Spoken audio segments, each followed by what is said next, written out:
ప్రధానమంత్రి సొంత నియోజకవర్గమైన గుజరాత్లోని వాద్నగర్ నుంచి తిరుపతికి వికలాంగులను తీసుకెళ్లనున్నట్లు శ్రీ అష్టోత్తర శత చుక్కల చారిటబుల్ ట్రస్ట్ చైర్మన్ చుక్కల వేణుకుమార్ చెప్పారు. కోవిడ్ నుంచి విముక్తి లభిస్తున్న నేపథ్యంలో మల్కాజ్గిరిలోని తన కార్యాలయంలో ఆయన మీడియాతో మాట్లాడారు. తమ ట్రస్ట్ ఆధ్వర్యంలో 28 సంవత్సరాలుగా సేవా కార్యక్రమాలను కొనసాగిస్తున్నట్లు చెప్పారు. వికలాంగులను రాష్ట్రపతి రామ్నాథ్ కోవింద్ స్వగ్రామం నుంచి కూడా తిరుపతికి ఉచితంగా తీసుకెళ్లనున్నట్లు చెప్పారు. వీరందరికీ తమ ట్రస్ట్ తరపున అన్ని సౌకర్యాలు కల్పిస్తామని చెప్పారు.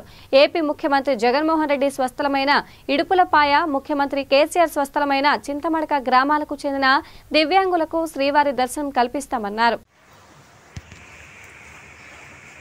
ఓం నమో శ్రీ వెంకటేశాయ. నేను మీ డాక్టర్ వేణు చుక్కల, ఫౌండర్ చైర్మన్ శ్రీ అష్టోత్తర శత చుక్కల చారిటబుల్ ట్రస్ట్, మల్కాజ్గిరి, హైదరాబాద్. మా యొక్క ట్రస్ట్ ముఖ్య ఉద్దేశం తిరుమల కొండ చూడని అభాగ్యులు, బీదవాళ్ళు, దివ్యాంగులను అందరినీ కూడా ఆ దేవదేవుడైనటువంటి శ్రీ వెంకటేశ్వర స్వామి దివ్య ఆశీస్సులు అందించడమే మా యొక్క ట్రస్ట్ ముఖ్య ఉద్దేశం.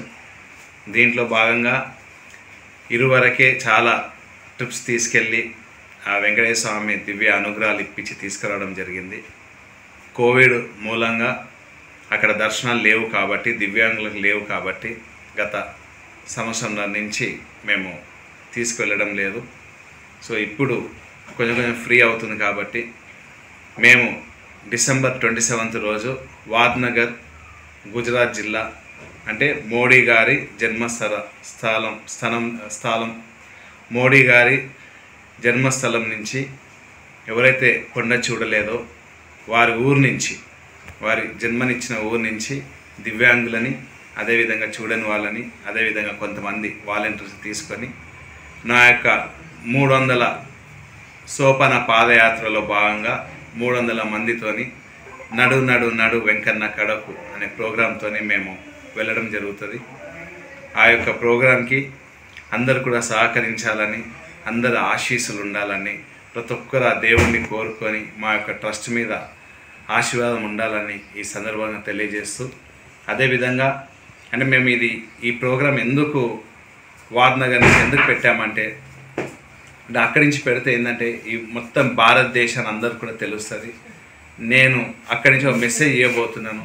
అదేంటంటే ప్రతి రాష్ట్రంలో ఉన్న ప్రతి రాష్ట్ర ముఖ్యమంత్రులు ఈ యొక్క కార్యక్రమాన్ని చాలా క్షుణ్ణంగా ఆలోచించాలి. ఏంటంటే ఎవరైతే కొండ చూడలేని పరిస్థితులు ఉంటారో, ఎవరైతే దివ్యాంగులు ఉంటారో వారందరూ కూడా వారి రాష్ట్రంలో వారి ప్రభుత్వాలు అక్కడున్న పుణ్యక్షేత్రాలైనటువంటి పెద్ద పుణ్యక్షేత్రాలు అయినటువంటి వారికి దివ్యాంగులకి అట్లాంటి దర్శనాలు చేపియాలని మేము అక్కడి నుంచి మెసేజ్ ఇవ్వబోతున్నాము.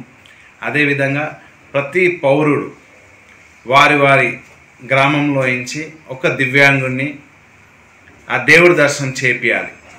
ఆ దేవుడు దర్శనం చేపిస్తే ఏమవుతుందంటే అక్కడున్న ఆ గుడిలో ఉన్న పాజిటివ్ వైబ్రేషన్స్ వారికి పాజిటివ్గా వారికి మంచి జరుగుతుందని ఒక భావనతోనే మేము ఈ యొక్క